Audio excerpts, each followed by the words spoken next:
Consultis is an IT staffing firm. What we do is we do staff augmentation, just like a typical temporary help agency. But we do have a specialty. Our specialty is IT and IT only. The purpose of what we do is twofold. We find people jobs, which is great. It's very rewarding. And we also help clients in our market find IT talent, find resources to make their lives and their jobs better.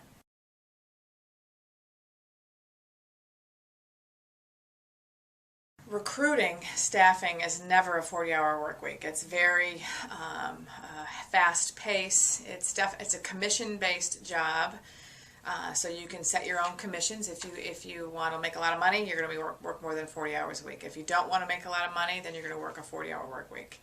It's typically everybody's in the office at about 8 o'clock. Lots of times they bring work home with them.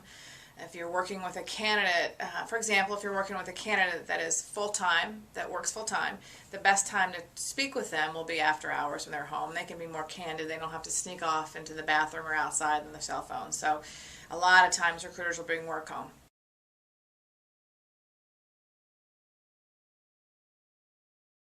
Multitasking. There are several job orders that the sales staff brings in, and then the recruiters have to work on all those different jobs. So every job will be at a different level, different pace. One will be at reference checks, one will be at screening, one will be at submission, one will be at Google searching. Everyone's at a different level. Every job's at a different level. So it's very fast-paced. It's very... there's a high burnout factor. People that work in this industry, if you make it past, I'd say 3 years, you're in. You love the industry. I've been in it for 20 years, so there's no going back for me. IT people. Sometimes we interact with HR because if it's a large corporation, HR is in charge of recruiting and sometimes purchasing as well. We have to get approval, money approval from the purchasing department. But it's typically the IT hiring managers that we deal with, as well as IT talent, local talent from other parts of the nation. We don't work exclusively just here in South Florida. We find people from all over the place. But it's IT people.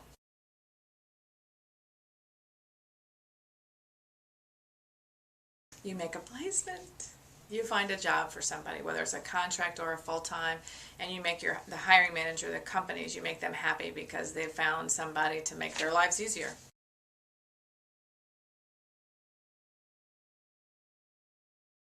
You are putting out fires left and right. There's a lot of times where consultants maybe that are on payroll, they don't show up, they do something goofy or unprofessional, and so then you have to go out on site and you have to fix the problem. They'll do things that are crazy. You can't predict a human being, and that's one of the biggest difficulties in our business, is that your inventory, your product is a person, and you can't guarantee a human being. You just can't guarantee what they're going to do, what they're going to say, how they're going to react, and that's the tough part.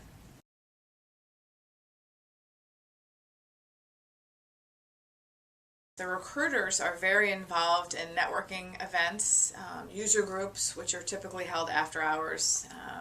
My team will do one a month. They kind of own a group, and they go to that same group every single month. And again, they're usually once a month. Those are, it's like an indirect marketing. You're building your reputation. Not only you as a recruiter, but you're building the reputation of the company as well.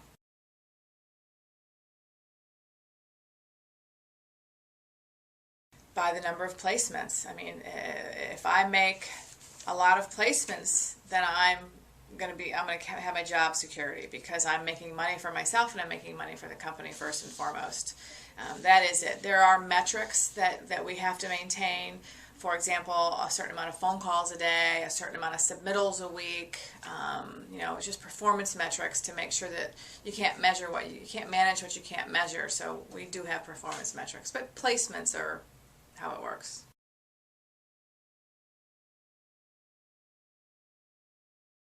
Someone that can't handle rejection should not be in this field. This is a heavy rejection industry. People will tell you no. People will say, yeah, candidates especially will say yes, yes, yes. They'll go all the way to an interview. They interview with a client, and then at the last minute they'll say, oh, I took another job, and they didn't even tell you that they were interviewing with another job. So it's very frustrating in that sense.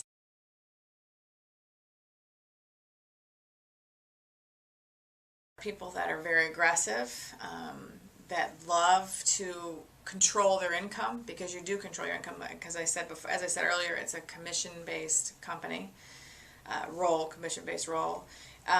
Multitaskers, people that multitask, that can handle doing 10 things at once. They love this industry. If you can't multitask and you like to do one project at a time, you won't love this industry. People that just love commissions, salespeople, because a recruiter is a salesperson. You're selling a job or a contract to a candidate. So you really, you have to know what you're getting into. And again, it's not a 40-hour work week. Recruiters will work the weekends because they're making phone calls to people that they can get a hold of at home. It's definitely a very multitasking, very aggressive environment.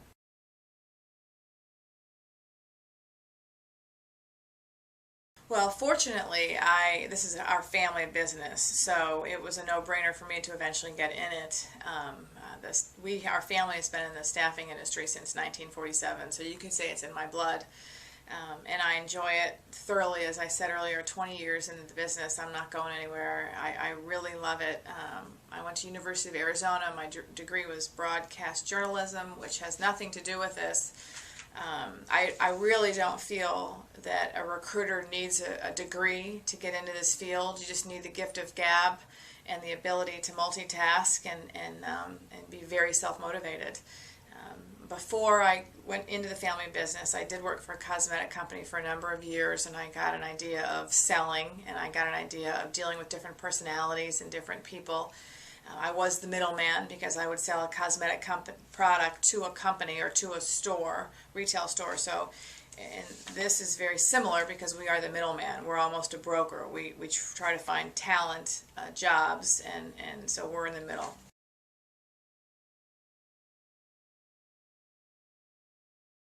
I think having a degree is important for just the fact of finishing a goal and completing a task that you started with. But I've hired many recruiters along the years that do not have degrees that I've trained to do the job.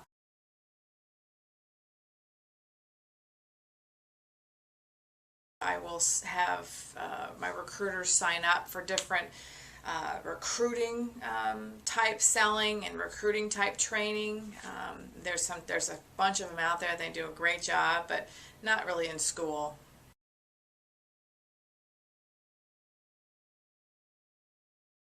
Sales associations.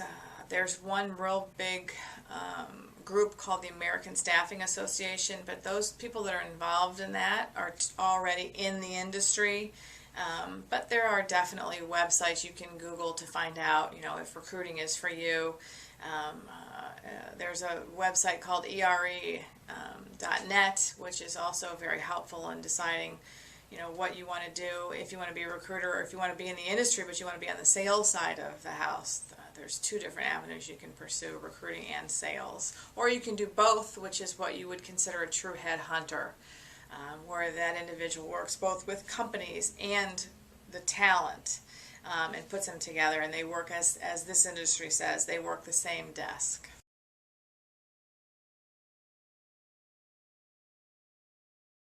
I hire junior level recruiters very often.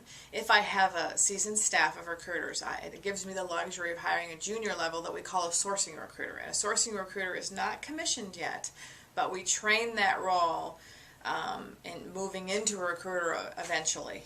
And that is just somebody that's worked in companies where they've been very multitasking. I love to hire people from the car rental company because they deal with consumers, they deal with multitasking on a regular basis. That's a good avenue. Restaurant, people that work in the restaurant, if they've got a good personality, logical, I've handed out business cards many times and said, hey, would you be interested in getting into the recruiting field?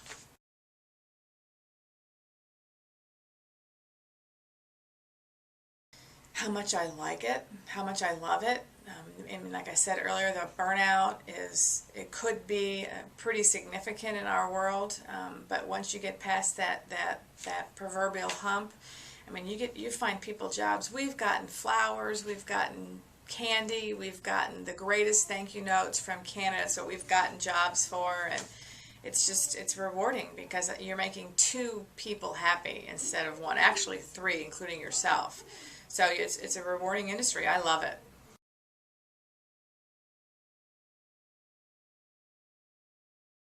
Do you want to make a lot of money?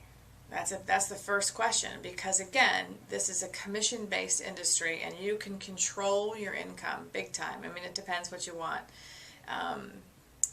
A second question would be, do you love to do multitasking tasks? Do you like to do several things at once? It is not, one day at a time. Every single day is crazy. It's different. It's wild. But it's great. You have to be able to manage your time. I'll ask if how do you feel? How comfortable are you with managing your own time? If someone says that they really they can't handle managing their own time, this might not be for them, because you really have to be disciplined in time management here.